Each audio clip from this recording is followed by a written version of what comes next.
Hello everyone, welcome to StudyIQ English. We recently saw the news which says that India is on rank 2 when it comes to the total import volume of Russian crude. Now we know that since the beginning, ever since the Russia-Ukraine war has become aggressive since 2022 onwards, and there seems to be no such resolution of the war either. Today, if you look at the situation, Russia is very clear. It demands the Donbas region. Now Donbas is that area between Ukraine and Russia which is also known as the Basin of Coal, an area that's rich in minerals and coal. Therefore, crucial for Ukraine's industrial program, which Ukraine refuses to surrender. But then Mr. Putin says, no, we absolutely need Donbas, otherwise there is going to be no ceasefire. Situation is ugly like it has been in the last few years. In fact, recently I told you in the news that Ukraine chose to do a drone attack on the Druzhba oil pipeline, which is responsible for providing crude oil and petroleum to many countries of Eastern Europe, including nations like Slovakia, Poland, Romania, Lithuania and Hungary. So within Europe, there is a controversy about whether we should listen to some Russian demands or whether we should keep supporting Ukraine as a part of NATO's support system towards Ukraine. Now, within that controversy comes the whole big issue of sanctions. We know that US has imposed heavy sanctions on the Russian oil. That's also the reason why in the last few years, the total price of Russian crude oil as compared to Brent and Texas crude has fallen down, say, comparatively to about $8 to $7 per barrel cheaper, which is quite cheap for other nations like China, India, Turkey, Brazil.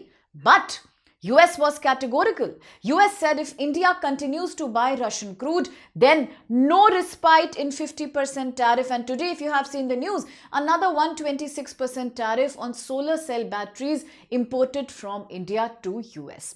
You see, in this controversy, India therefore also slowly and steadily reduced its total import of Russian oil. Although it was a matter of energy security and Russian oil provides for that security, it's cheaper, more affordable, easy to procure. But still India compromised. Why? Because we cannot lose a Quad partner like US. But when the recent figures have been released, once again we get to know that India imported about $2.59 billion worth of Russian fossil fuels in January 2026. Recently we saw that the total Russian imports of oil had fallen to a 3-year all-time low. But still India happens to be at the second slot when it comes to being the second largest buyer after only China. Now China is right now really, making hay while the sun shines, as the old quotation goes, because China realizes Russian oil is cheap. It's not competitive as compared to Gulf and Texas oil. China buys volumes of this oil because for China's own energy security, a growing economy like China, the leader of supply chains and manufacturing, this oil is the backbone of the economy. Plus, I told you, Russia-China also conduct this bilateral deal in yuan, no more US dollar. After all, the agenda of both Russia and China through BRICS has always been to promote de-dollarization. Now, India, therefore, has to walk the tightrope again. India is negotiating. India has also shown some interest in, resuming some import of oil from Venezuela, perhaps. Maybe reducing Russian oil import further, but still we are on spot number 2. And crude oil, total, if you see, is about 78% of India's imports. So that shows that India mainly buys crude oil, not refined products as such. Why? Because after sanctions, majority of oil tankers that are flowing out of Russia are all considered as shadow fleet by America.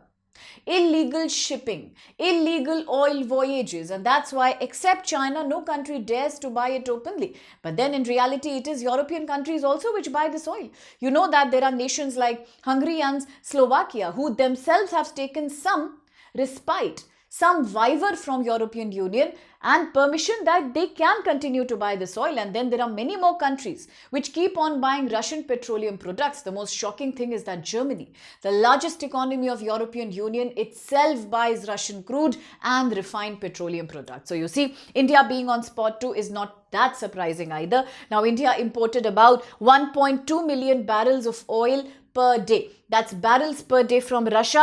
And although imports have been declining because of American pressure, US sanctions, but still we are the second top importer after China. That's for sure right now. But why do we focus so much on Russian oil? And despite the fear of American tariff, why is the oil volume so high when it comes to Russian imports? Because it's cheaper and more affordable.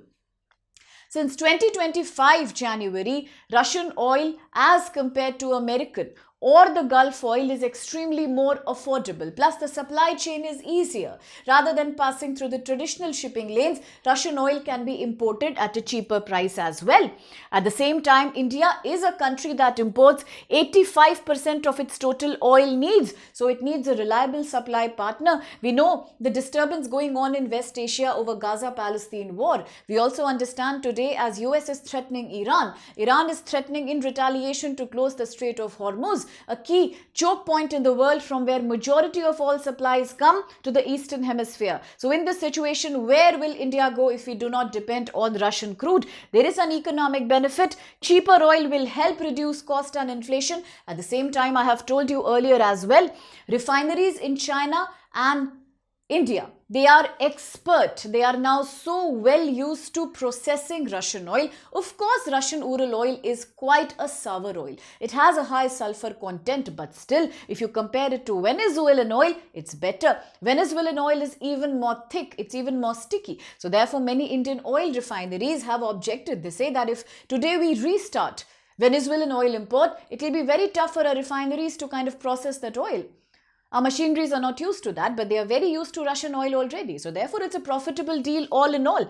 And why the imports have been declining despite so much profit?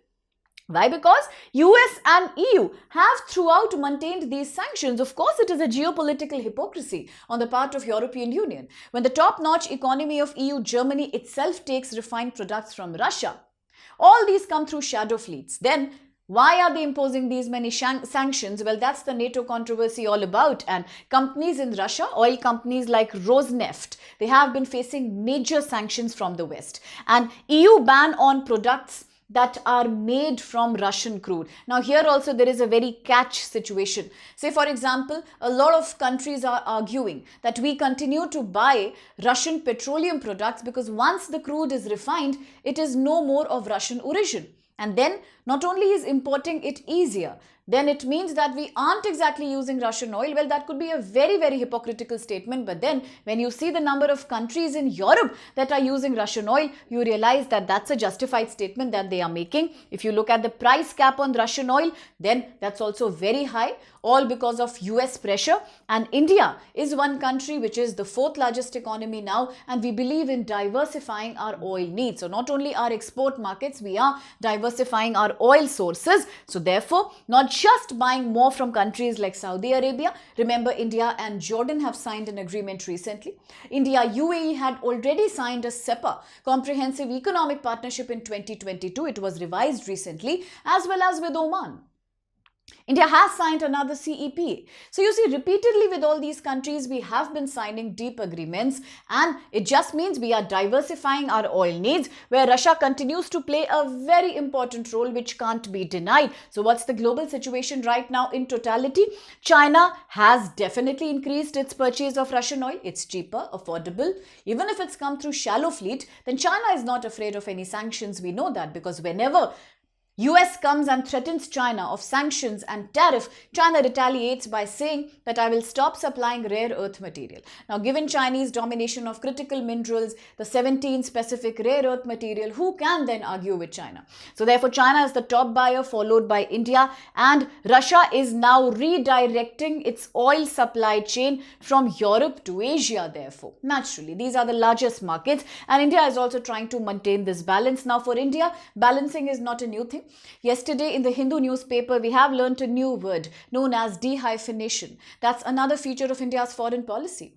As Indian Prime Minister is now addressing the Parliament of Israel, he was very categorical in saying that we will support Israelis' anti-terror, outlook. We will also support defense, agriculture deal with Israel, but at the same time, we also believe in the two-state solution. We do believe in a separate identity for Palestinian people. Now that's called dehyphenation, where you have an independent foreign policy towards all your partner countries. You don't get swayed. And India is a swing country, by the way.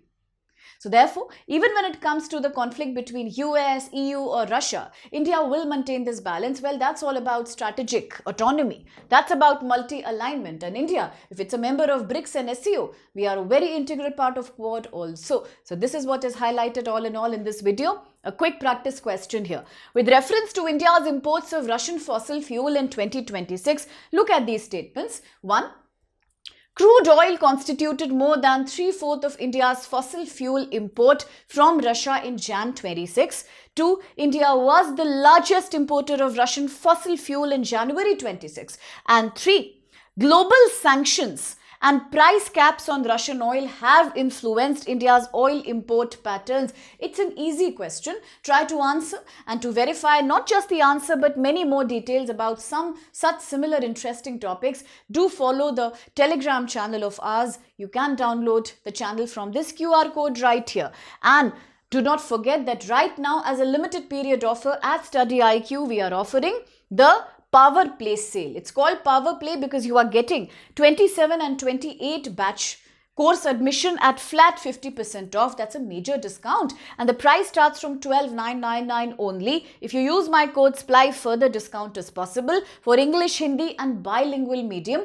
Everything, all batch timings are there. They are very flexible to accommodate working students, but it's a limited time offer. So apply today and guarantee your success in the UPSC exam. Thank you.